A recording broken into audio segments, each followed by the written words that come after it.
Okay, so again, we're right on the front page of CASA.org. 5 things you can do now to save vaping.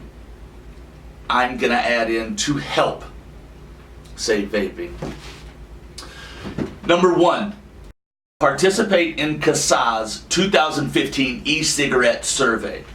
It's right there, number 1, link right below it. Maybe 10 questions or so. Took me about 2 minutes to complete. Very simple, very straightforward. So this is just a survey, just collecting information, but what CASA is doing is collecting information from vapers, from members of CASA, to show government officials, to get an idea of our vaping habits, spending, what we would do in a different climate, right? There's questions about flavors, questions about how much you've spent on vaping equipment, questions on what type of devices you use, whether they're open system, closed system. So fill that out really quick. It's really simple. Number 2, send a message. It says support a provision in this year's budget bill that could save the vapor industry from total destruction. Link right below sets up to a framed out email. Okay, they make it really easy for you. Basically, this is encouraging lawmakers to support HR 2058 or whatever it's called as it goes to these different levels, for lack of a better word. But basically, to support a change in the grandfather date. Right now, it's set at 2007, and as most of you know, really nothing that is readily available and popular in the vaping market today was out in 2007. So that would be the cutoff for the pre-market application process that is very hard and pretty much impossible for the vast majority of vaping companies today. Number 3, join CASA. Chances are you're already a member. Estimated that there are somewhere around 9 million people that vape, right?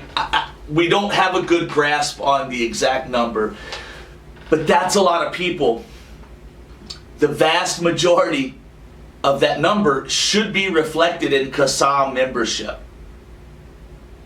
but it's not. So make sure and join CASA. It's free. Number 4, register to vote. If you're of age, an American citizen, and a non-felon, you should be registered to vote anyway. As you are sending these emails and hopefully calling government offices and speaking to your representatives, you need to be a voter. They need to be able to log your name and go back and see that you are a registered voter and that you have a vote. We've got to show them that we are votes or potential votes, and we've got to give them our opinion, tell them what's important to us. Number 5, tell your story. Again, many of you watching this video probably have already done this, but CASA.org, they have a section, it's testimonials. How did you start vaping? Right? You were a smoker, you tried vaping a couple times, did it finally work? Did you try nicotine patches and gums and prescriptions? Submit your testimonial. Again, it will go in their arsenal, in their database, to be able to show people that these are real lives that are being affected by vaping here. These are just 5 things. They're 5 good things, but they are just 5 things. I think a lot of times people are hesitant to get into advocacy. I hate that sentence. I really do.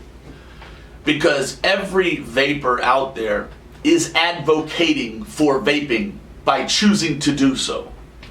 Every vapor out there that is vaping is telling the people that see them that they support vaping. So you're already doing it, right? You're already speaking on behalf of vaping. So we have to make sure that your voice gets heard, right? You're probably not surrounded by government officials day to day. I know I'm not. So I have to rely on people like CASA to help develop an avenue to get to these officials, to tell my story, to let them know what's important for me. 5 things, CASA.org, front page. Please knock those out. Thanks, everybody. We'll see you next time.